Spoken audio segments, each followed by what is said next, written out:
Olá, estudantes! Como vocês estão? Eu estava muito animada para gravar o vídeo de hoje. A gente vai falar sobre o Banco Central. A gente não só vai falar sobre coisas que você já sabe do Banco Central, mas hoje eu quero entrar um pouco em análise econômica, história econômica brasileira e falar para vocês como foi formulado o Banco Central e que ele nasceu no meio de uma treta. Para vocês entenderem, a gente vai fazer uma pequena linha do tempo, a gente vai lá para 1800, tá? A gente vai voltar, galera, séculos e séculos. Vamos para 1800, quando o nosso querido rei e rainha decidiram vir para o Brasil, né? A realeza decidiu vir para cá e se instalar no Rio de Janeiro, e foi aí que foi criado o Banco do Brasil, porque eles precisavam de money. A gente vai falar sobre como que foi essa treta entre o Banco do Brasil e Banco Central, porque para se criar o Banco Central, precisava tirar a autoridade do Banco do Brasil e claramente o Banco do Brasil não queria perder essa autoridade monetária em cima do Brasil. Se você estudou história na sua escola, você deve lembrar que em 1944 estava ali já quase no fim da Segunda Guerra, e aí os Estados Unidos decidiu juntar todas as economias mundiais e falar: galera, a gente precisa se reorganizar porque a gente não pode mais ficar nessa bagunça, nesse furdunço. Então foi aí que existiu o Bretton Woods. E aí foi o seguinte, os países foram pra lá, o Brasil se sentindo também foi, e aí a resolução foi o seguinte, dentre muitas outras coisas: galerinha, vai ficar na mão dos bancos centrais de cada país reorganizar essa situação monetária do mundo. E aí o Brasil voltou com o rabo entre as pernas, chegou pro Banco do Brasil e falou: olha, amigo, a gente não tem o Banco Central, e agora como que a gente participa dessa bodega? E aí, em 1945, com o nosso querido Getúlio Vargas, em 1945 cria-se a SUMOC. Não lembro exatamente o que significava a SUMOC, mas a SUMOC é o embrião do Banco Central, e é agora que a treta entra. Se vocês já assistiram o documentário que eu recomendei pra vocês, tem uma parte em que uma das pessoas, desculpa, esqueci o nome, é tudo homem que cuidava da parte monetária. Vamos mudar isso, mulheres.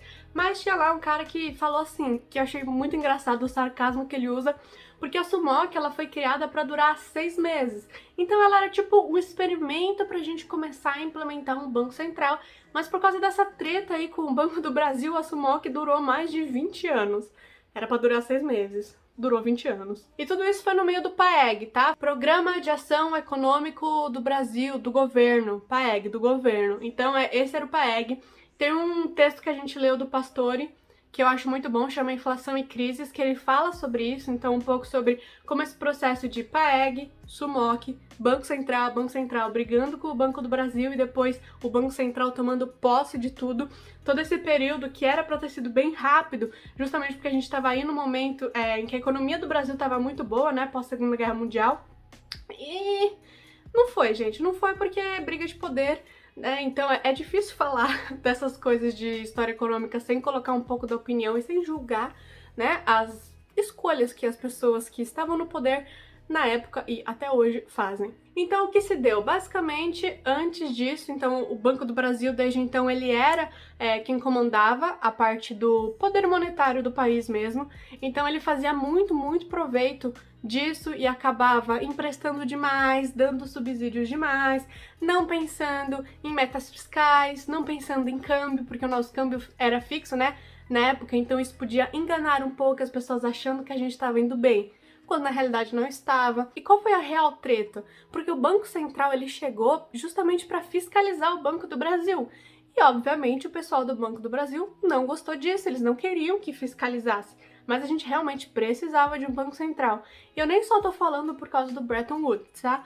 Qualquer país que se preze precisa de uma instituição monetária, e a gente vai falar daqui a pouco no vídeo quais são as funções do Banco Central, mas uma das principais é ser o banco dos bancos. A gente precisa de uma instituição monetária no país que mande nas outras instituições monetárias, senão vira a terra do ninguém. Se você quer saber como vai terminar essa história, no vídeo de Tesouro Direto eu vou falar, tá? Mas agora a gente vai voltar e focar, depois de toda essa treta, pular, né, agora para 2020, o Banco Central já é a autoridade monetária.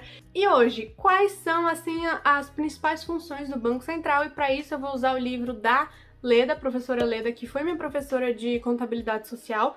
Contabilidade social é uma matéria em que a gente fala bastante de balanço de países, porque assim como uma empresa, por exemplo, tem o balanço patrimonial, DRE, e tem que cuidar das suas déficits e superávites, entender tudo isso, claramente um país também tem isso. A primeira função do Banco Central é controlar a emissão de moeda.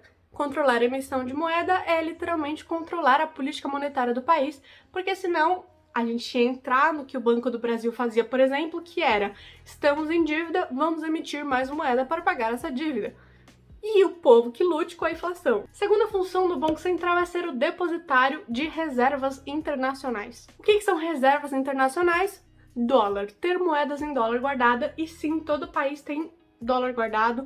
Não necessariamente dólar, mas tem uma moeda que mais influencia aquele país, e no caso do Brasil, o dólar é a moeda que mais nos influencia. A gente não está falando do dólar turismo, a gente está falando do dólar comercial. Para vocês entenderem, o nosso câmbio hoje em dia, ele é flutuante, o que significa que a valorização e desvalorização da moeda dependem de oferta e demanda. Então, quanto mais gente querendo, maior a demanda, mais caro fica, porque tem muita gente querendo.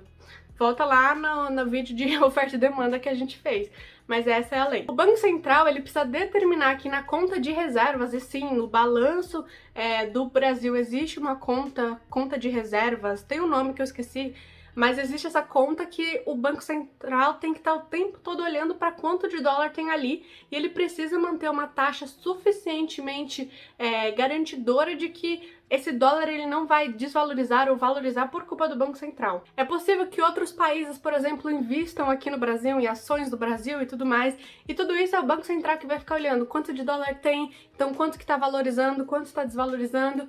Enfim, o Banco Central ele manda, gente, ele é o cara. Terceira função do Banco Central, eu já dei um spoiler, mas é ser o banco dos bancos. Aqui é interessante para vocês entenderem como funcionam os bancos. É o seguinte, existem vários bancos comerciais.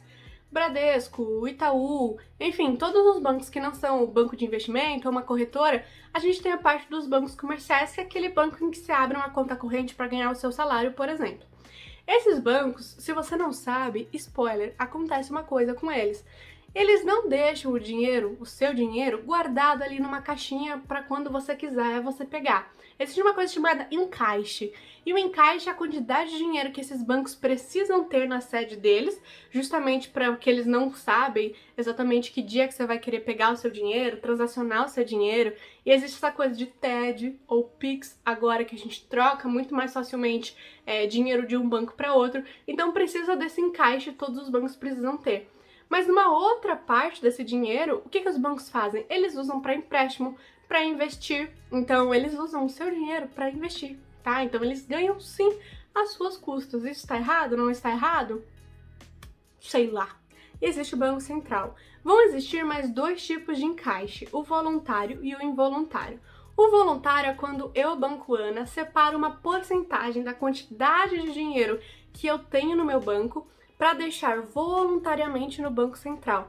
Porque caso no fim do dia eu perceba que eu entrei em déficit, por exemplo, eu chego no Banco Central e falo: amigão, me dá aí a quantidade de dinheiro que eu preciso para fechar o dia no positivo. Mas também acontece o involuntário, então o encaixe involuntário, em que o Banco Central ele obriga todos os bancos comerciais a deixarem uma porcentagem de dinheiro deles no Banco Central. Justamente por isso, porque o Banco Central ele tem que fazer com que nenhum desses bancos quebrem. Por exemplo, sei lá, um grande banco, Itaú, se um Itaú quebra, quantas pessoas não têm conta lá? Até Banco do Brasil, quantas pessoas não têm conta no Banco do Brasil? Funcionários públicos têm conta lá. Quantos funcionários públicos existem no Brasil? Imagina se esse negócio quebra, a doideira que ia ser. Então o Banco Central ele precisa estar ali na rédea e dominando esses bancos comerciais para que realmente eles estejam dentro da lei, ninguém esteja abusando. Ele determina, então a Selic já determina qual é a taxa de desconto, de redesconto desses bancos, enfim. É o banco dos bancos. E a quarta função é ser o banqueiro do governo. Então a gente vai falar mais pra frente desse Tesouro Nacional em um vídeo só pra isso, mas o governo ele usa o Banco Central para fazer os seus empréstimos e para fazer os seus depósitos. Então o Banco Central ele é o banco do governo, ele é o banco que está ali analisando a política monetária do Brasil, e isso está atrelado ao governo, não tem como. Adoraria falar mais de história econômica do Brasil e falar de toda essa treta, mas não é o foco aqui. Um dia, quem sabe, espero que sim, eu faça vídeo só falando de história econômica brasileira, porque eu amo essa matéria, sério, amo, adoro história.